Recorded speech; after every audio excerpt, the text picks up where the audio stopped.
think I probably am too. Well, it's good to be here. And everyone, can you hear me okay? Yes. It's just first service. You haven't had quite enough coffee yet or something. Is that what it is? And they asked me to just jump into this series, which I'm very pleased to do on faith. And it's amazing how God does work. Here's one of the things, though, that sometimes happens, is God's so good at turning your bad times into good stuff that people think he sent the bad stuff. And it's one of the biggest lies in the Christian world that God doesn't send the bad stuff. He sent Jesus into the bad stuff. He didn't make your appointment with pain, trial, and tragedy. But if you'll keep the appointment, he'll come to it with you.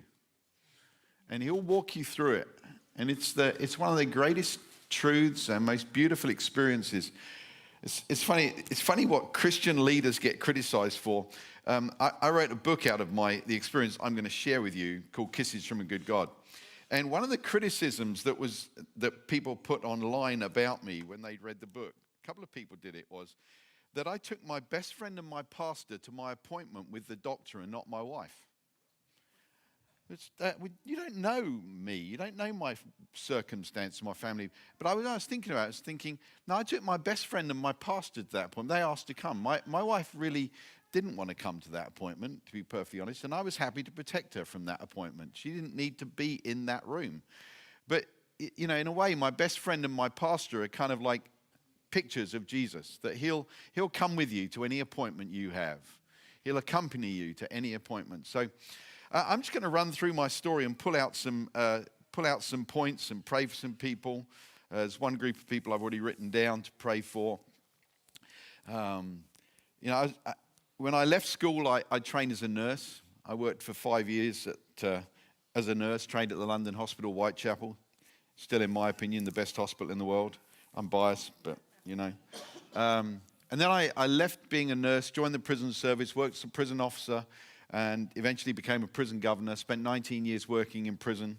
To my great surprise and a sequence of events, I jumped on a plane 4 days after 9/11 and found myself in Redding, California, for an unspecified period of time when I landed, which turned into 15 years, which I thought would actually have been the rest of my life. Who would leave living in California? But we were called back. It was very clear, and delighted that we did come back, and God called us back for an assignment, but in his kindness, so that we could live around the corner from our grandchildren.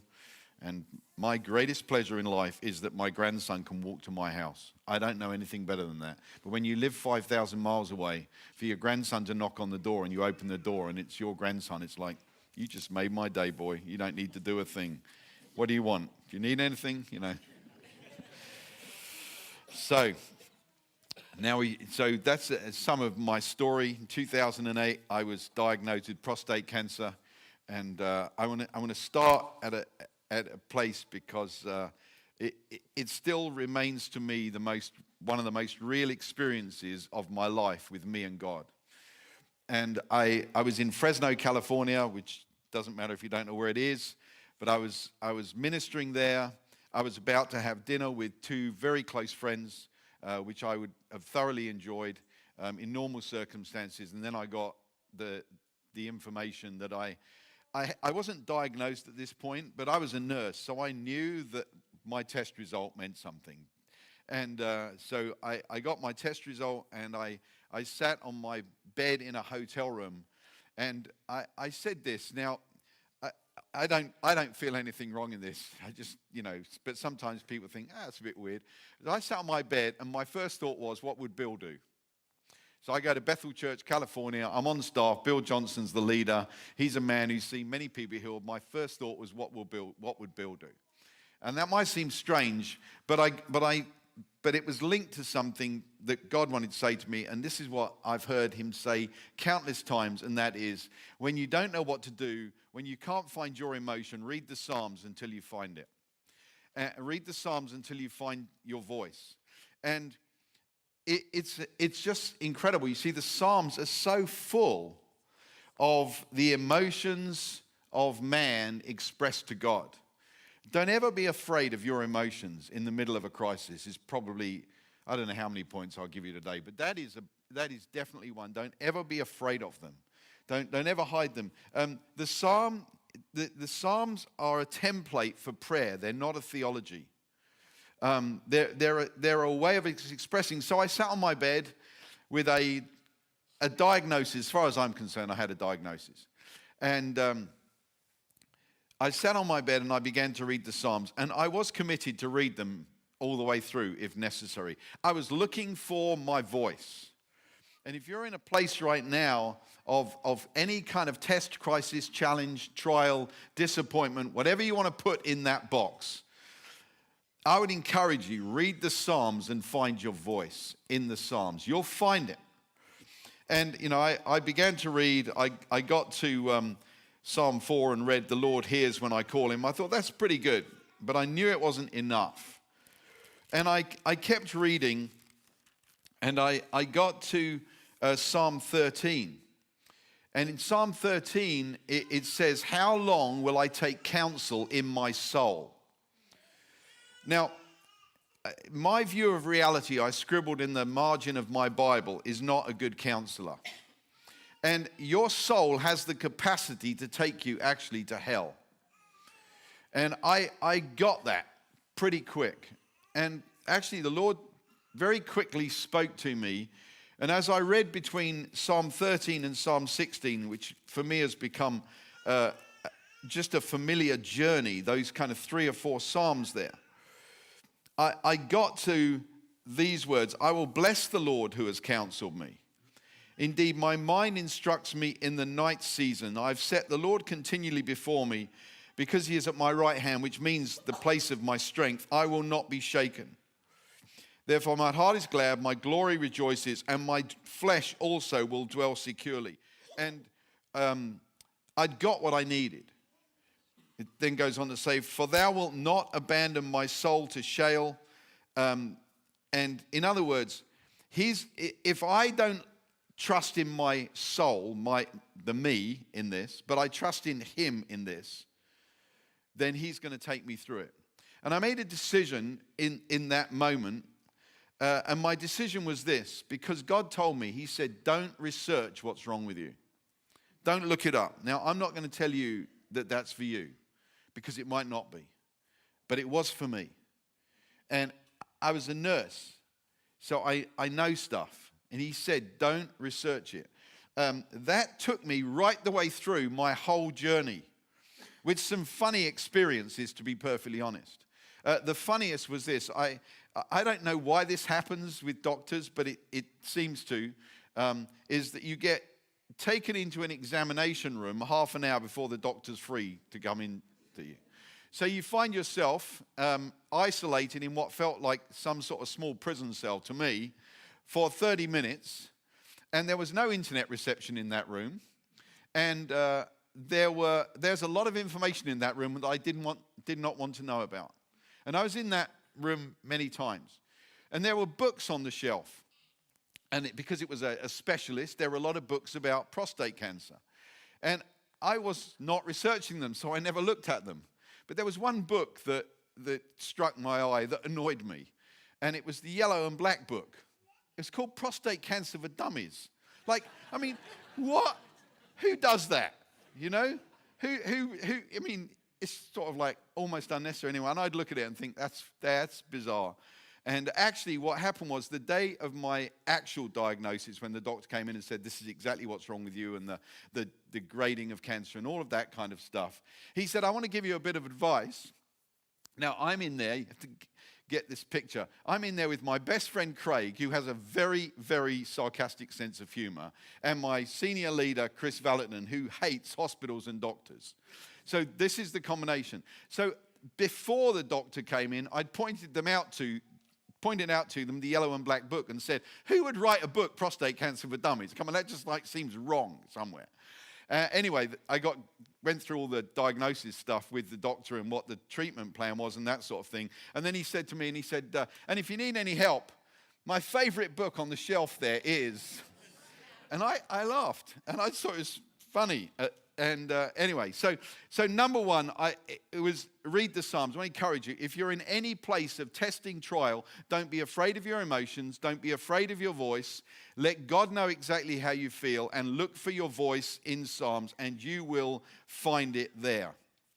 And then what happened to me really was, and it was sort of, these are overlapping points. Something else that our mind or the devil or wherever we want to put this will do to you is say that you're not ready. In fact, there are two places in life where you'll say nothing prepared me for sudden promotion or sudden crisis, and neither is true. You are prepared. The issue is, can you access the preparation that's already in yourself? And I remember the day we walked around the walking trail next to our house in Redding, California, Sue and I, with this diagnosis, and it was like nothing prepared me. And Sue looked at me and said, that's not true. Your life has prepared you for this, and you've just got to find the preparation that's inside of yourself. And often we're looking outside of ourselves for something that actually is inside of ourselves. And I want to read to you, and I need to just get it from here because it's Passion Translation. I want to just read a couple of things in there. Second Corinthians chapter 4. Really, I think it's a beautiful passage anyway. But in the Passion Translation, if you're not familiar with it, it's probably not technically a translation. It's a new work by a guy called Brian Simmons. Let me just read some of this to you. Now, it's because of God's mercy that we have been entrusted with the privilege of this new covenant ministry, and we will not quit or faint with weariness. To me, the new covenant ministry is a lot of what you're talking about in this series. It's about faith, it's about healing, it's about believing for the supernatural to invade our lives. But it's because of God's mercy that we've been entrusted with, not because of our own cleverness. I'll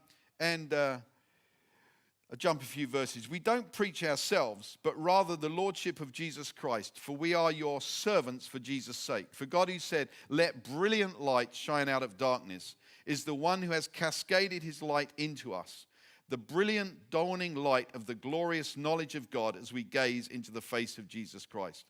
And in a way, that psalm experience was that. It was light shining into this dark moment. We are like common clay jars that carry this glorious treasure within, so that the extraordinary overflow of power will be seen as God's, not ours. And I'll point to a couple of those things in a moment. Though we experience every kind of pressure, we're not crushed. At times, we don't know what to do. Not knowing what to do is legal. It's okay. I think sometimes we think we should know what to do. Sometimes we don't. It's okay. It's legal. But quitting's not an option. We're persecuted by others, but God has not forsaken us. We may be knocked down, but not out. We continually share in the death of Jesus in our own bodies, so that the resurrection life of Jesus will be revealed through our humanity. I love that. You know, there's something in this. I think sometimes we think that something's going to be so mystical and spiritual, but actually the resurrection life of Jesus will be revealed through our humanity. That's a stunning picture to me. We consider living to mean that we are constantly being handed over to death for Jesus' sake, so that the life of Jesus will be revealed through our humanity. I think so often we miss this. He is revealed through your humanity, through the things you do day by day, every day. So then death is at work in us, but it releases life in you. We have the same spirit of faith that is described in the scriptures when it says, first I believed, then I spoke in faith. So we also first believe, then speak in faith. So, you know, you only need faith when you don't know the answer. You only need faith when you're standing in front of something difficult, something impossible. That's when you need faith. There's faith that's in you. You've just got to find it. There's the faith, as I've just shown you in Psalm 13 to 16, that helps you to see. It was this faith of, I'm going to find my voice in the Psalms and it will help me see. And it helped me see. Years later, a doctor friend of mine, said to me, he said, "Do you know the most complicated and confusing cancer on the internet?" I said, "No." He said, "It's prostate cancer." I said, "Wasn't that kind of God to tell me not to research it?" He said, "You'd have been confused. You never would have gone down the journey." So it's faith that helps you see. Then, you see, what happened to me was, and I kind of go a little bit backwards and forwards over my journey. On the day that I went to the doctor, I've had all the tests. You don't need to know the details of those, but I had them twice because I was a man of faith. No, seriously, because I had the test once, the most unpleasant test that you can have. And when I was given my diagnosis, I said, "Okay, what would you do?" And he said, I can't tell you that. I'm not allowed to." I said, "That's ridiculous. You're a doctor. I want to know what you would do." He said, "Well, I would have surgery." I said, "What's the earliest date I can have the surgery?" He gave me the date. I said, "What's the last date that I can have another biopsy to find out if I've been healed? What's the very last date?" So he said, "You're crazy. That means you're going to have 2 biopsies." I said, "I'm crazy, but I'm a man of faith. Because I'm going to go back from this appointment and I'm going to have all the prayer I can possibly have. I want another biopsy, and then I'll come back to you and we'll work out what to do." And what happened to me was, just to fast forward, was I got healed by a surgeon. Now here's something that I think we often miss in the church. I pretty much guarantee if I was to say who's been healed in the room here, people who've been healed medically and surgically probably wouldn't put up their hands.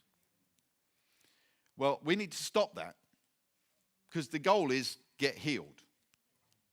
And sometimes it happens by the laying on of hands, and sometimes it happens with a scalpel. But healing's the result. But before that, I had a miracle journey.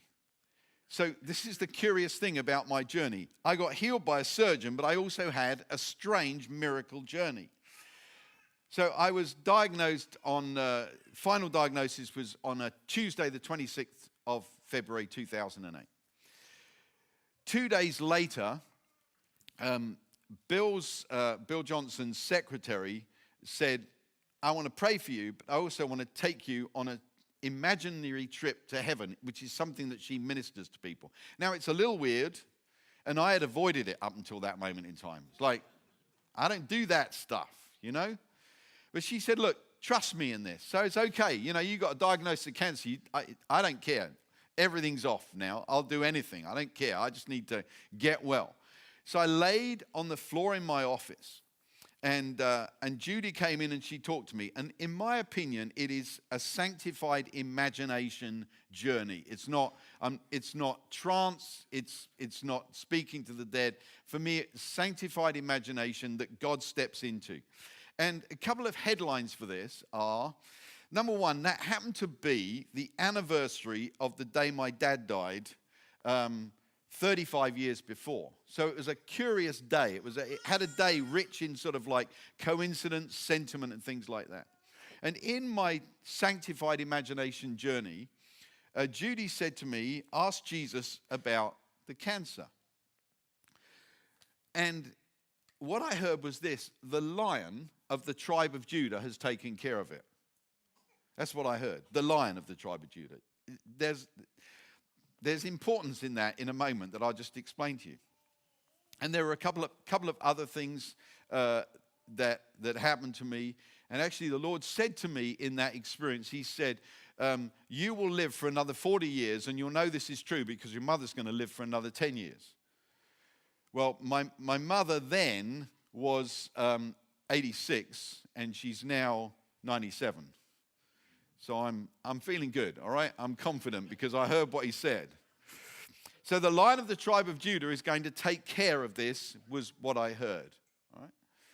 And so that happened, and I felt encouraged by this experience, and I've written it out in my book if you want more about that. So that was an interesting piece. 2 days later, I had the Sozo team came to my house. If you're a senior leader at Bethel, I guess you have mobile Sozo teams that can drive to your house. You don't have to go there. So they're an inner healing team who I wanted just to pray for me. And one of the main reasons was that in some of my sort of knowledge of spiritual things, that, sometimes things like prostate cancer might be related to some, sinful stuff or thoughts or stuff that had happened to me in my past. And I've been exposed to some stuff. I've worked in prison. And so I wanted some prayer in that direction. The team came into my house, sat down in my lounge, and I said, look, I don't care where we go. You can ask me anything you like, dig as deep as you like. I know that sometimes prostate cancer is related to things like lust and stuff like that. I have nothing to hide, all right? Nothing. And Donna De Silva, who was leading the team, said, "Dang, we know that. But before I say anything else," she said, "I need to tell you something. Last night I was praying, and in my prayer it was as if I was in heaven, and Jesus gave me a scroll to give to you, and the scroll was a picture of the Lion of the tribe of Judah." Now, you can check my preaching before that week. I did not use the phrase, the Lion of the tribe of Judah. I am immensely encouraged. A couple of other things that happened was about October, before the February, Bill Johnson's wife, Benny Johnson, had come into church and said, "Oh, I had a dream about you last night." Now, there's no knowledge at this point that I'm going to have cancer. Benny walks into church and she said, "I had a dream about you last night." They're a really strange dream. And she said, "We were together on one side of a river. On the other side of the river, it looked like the old city of Jerusalem. And the whole of Bethel family was on the other side except for you and me. And you ran to the river and thought you could jump. I knew I couldn't jump in the dream, but you thought you could jump. And you ran and you tried to jump and you went in. But then, the bubbles came up, but then you suddenly appeared again and dived into the river and rescued yourself." That's the dream, right? So these two incidents are outside of my control. Okay, this is not something I'm in control of. This is just God stepping in. Fast forward, I have my surgery on Good Friday. America doesn't really do Good Friday in America. It doesn't have a day off. So I had my surgery on Good Friday, and all went well. Some of the team were visiting me on the Friday evening, come and see how I was doing. And I always joke about it because Chris Valentin gave me a prophetic word and I drifted into unconsciousness. I've always joked about that with him. I say, sometimes your prophecies send people unconscious, Chris. You need to know this. But I actually ended up being extremely sick. And around about midnight, I was in and out of consciousness. And a doctor came to me and said, "Oh, your cardiac enzymes were okay." And because I'm a nurse, I know, you think I had a heart attack. And then I realized that I've got a blood pressure monitor on, which is beeping every 9 minutes. And I take a look at it, and I knew that my mean arterial pressure was about 2 points away from major organ failure. And that nobody knew what to do. I could just feel the chaos around, and I'm in and out of consciousness. My mean arterial pressure is at 62, which is two points away. My blood pressure is extremely low. And I said to God, okay, I remembered the dream.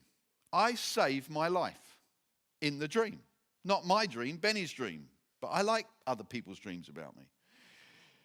And so I said to God, I saved my life in the dream. What's wrong with me? And he gave me a picture. Now, you need to be probably over 40 to understand this. But we used to have Coca-Cola cans where you had to pierce them twice, yeah? You had a pointed can opener. Why? Because it doesn't come out if the air can't get in. And I knew that my catheter bag, no more details required, for some reason had a blocked vent. I didn't even know they had vents. I called the nurse over and I said, change my bag. And she said, why would I do that? I said, change my bag. She changed my bag, and in 15 minutes, my blood pressure was normal and I was well. And it was just a weird experience, but I know that I was encouraged by a trip to heaven. My life was saved by a dream. And sometimes along the way, that's how God works. Another thing that happened to me was I had the most unusual week maybe of my entire life. And one of the things that I want to encourage everyone here to do is don't ever hold back on people around you that are going through tough stuff. Never hold back on saying things to them that you feel the Lord's given that are in the language of love, faith, or hope. Don't ever hold back. You might think, oh, that's so minor that you would hold it back. But I had a week, I call it a week of kisses from God. That some of the things were just almost, you could have passed them by. But they created this catalogue of evidence from God that he was with me, that he cared. So, for instance, on the Tuesday of that particular week, a lady called Nancy said, I had a dream about you last night. Now, in this particular season, there were a lot of people talking about gems being found, diamonds and stuff like that being found. I personally never found one, but people did. So there was a lot of language of diamonds, gems, emeralds, stuff like that. But Nancy had a dream about me, and in the dream, pearls were dropping from heaven. What she didn't know was that pearls are personal to me. Very personal in my life. And that my father preached a message in 1957 when my mother was pregnant with me, and the message was the 12 gates of 12 pearls, and there's a part of it which is my life story. So I'm not really that bothered about diamonds and emeralds and sapphires or rubies. Give me pearls any day. And they're actually the only gem, I mean, others are formed in the earth, but the only gem that is formed by a living organism, the oyster or sometimes other shells. God kissed me every day. He spoke to me in unusual ways. But they came through other people.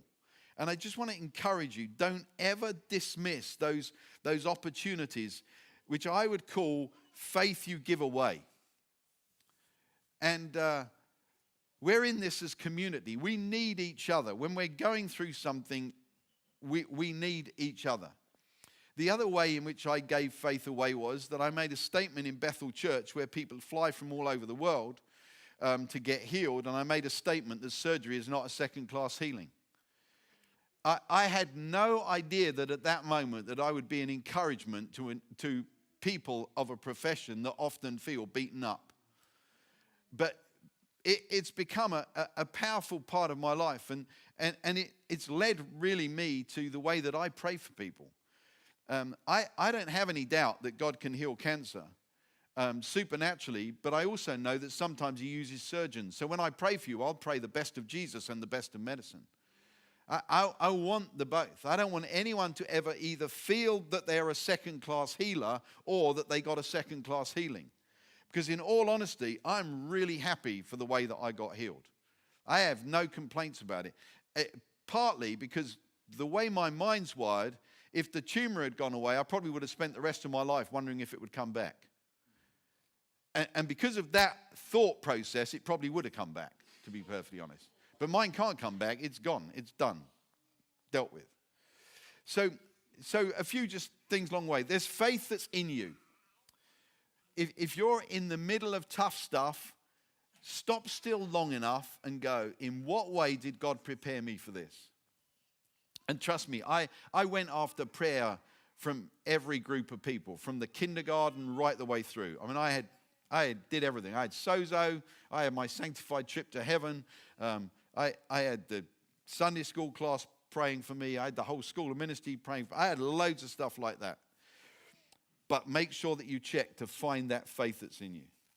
There's the faith that helps you see when you go into the Word.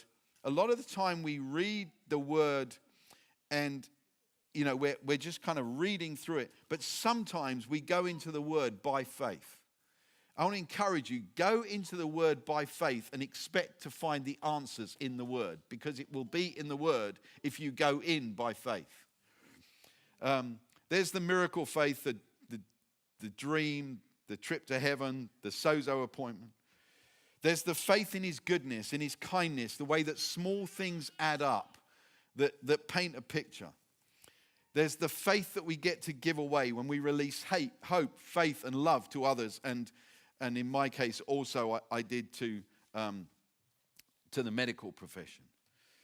There's also what I would call, and after I'd had my surgery, there's that sort of faith that takes the lids off you. And sometimes what we suffer from, and especially those that have, have come through something. You might have come through a trial, perhaps, a divorce, a loss of a job, a kind of a loss of a way of life, or a challenging sickness. And a friend of mine came into my office 18 months after my surgery. 3 things happened in a very short period of time, but one of them was, he said, I want to pray for you, stand up. Which, we're friends, and I'm just like, stand up in my office. Okay, I'll stand up, whatever you say. I stood up, he put his hand on my head, and he said, re-sign. I had no idea, really, what he was saying at first. I don't think he did. But then I started to think, when you go through tough stuff, you drop your head. You just drop your head down a little bit. And when you re-sign, you lift your head back up 10, 20 degrees, and you start looking. You look into the future. What that prayer became to me was, re-sign to the fullness of everything God has for your life. You might have taken a hit, but you need to re-sign to that fullness. The incredible thing about that story is I turned that one word into a chapter in a book. 5 years later, my friend is on the worst day of his life and was actually saying to God, take me home. He was very, very sick. And he was almost exhausted. He barely had any energy in him, and he reached out, and the only book that he could reach was my book. And he opened it to the chapter that he gave me, and it said re-sign. And he read that chapter back to himself, and he said, I'll do it. And sometimes we need that faith that just takes that lid off, that shifts that thing that's getting in our way. And some of you might need that today. You might need to re-sign. And then what happens is, and this is one of the most incredible things that I think happens when we get our breakthrough, when we come through something. And I'm going to pray for people who are in the middle and that sort of thing. But I want to encourage some of you, because sometimes we get as far as our breakthrough and we go, oh, we got our breakthrough. But the thing is, once you've got your breakthrough, you've got authority. Don't waste the authority that your journey of faith gave you. See, Bill Johnson has a phrase. He says, bold faith is built on the shoulders of quiet trust. I rephrase that it's basically that bold faith is what others think, but it actually is the result from your authority that was gained through your faithfulness, trust, obedience, and knowing God. Don't waste the authority that God's given you when you come through. Because you have authority. Your victory gives you authority. It gives you authority in the natural and the supernatural. So if you've come through something, you have authority now to release to other people, which is something first group of people I'm going to pray for in just one moment. And along that way, along that journey, one of the other things that I had to deal with was shame. And I don't have time to go into that now. But sometimes sickness, trials, marriage stuff, all that stuff, it causes us to walk in shame, and we have to deal with that stuff. And shame will tell you what you're not. In other words, it will say that you are something because of what you're going through. With me, people threw stuff at me. People told me that it was, I must have some sin in my life I needed to deal with. One person sat next to me and said, you caused your own cancer because you have a bad diet. I said, you've never eaten a meal with me. You have no right to say that. I had enough confidence at that point to do that. But I had to deal with shame. I had to deal with that feeling. Hey, I didn't get healed supernaturally. I'm a pastor at Bethelchurch. I had to deal with some of those things along the way. So that's a little bit of an aside. But you could be feeling that. Especially people, the ladies who have, breast cancer, ovarian cancer. Sometimes you get hit with shame because you're feeling that I'm less of a woman than I was before. I have news for you. I will guarantee you'll be more of a woman after it than you were before. Because that's the way that God works. He'll strengthen you through that trial. So all of that to say that faith writes our story. Our journey of faith, it kind of writes our life story. My life story is different because of prostate cancer in 2008.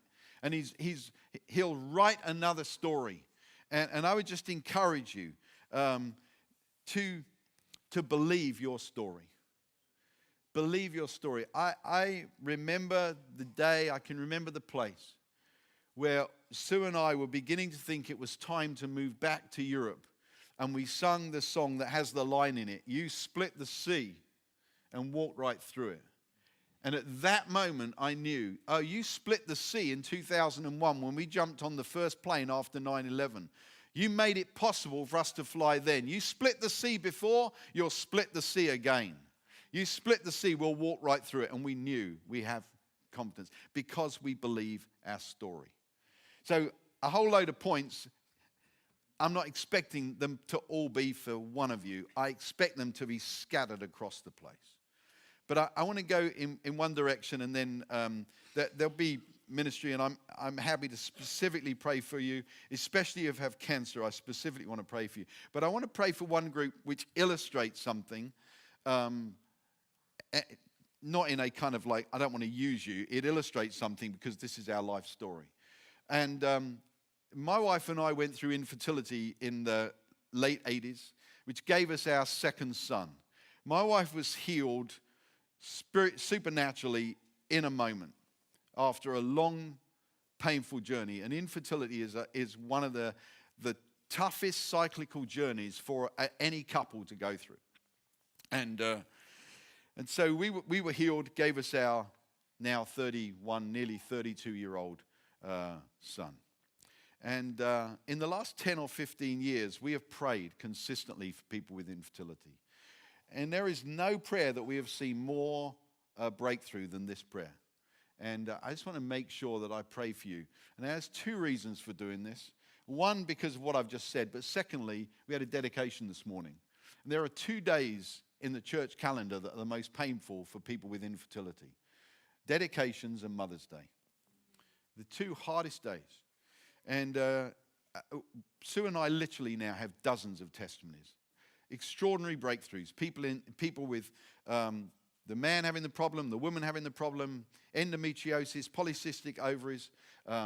We've had people who are on their 8th attempt at IVF who've lost 7 and their 8th one, and we've seen breakthrough. I've actually walked a lady through in her 50s, believe it or not, who had an egg donor, and she'd previously been healed of multiple sclerosis.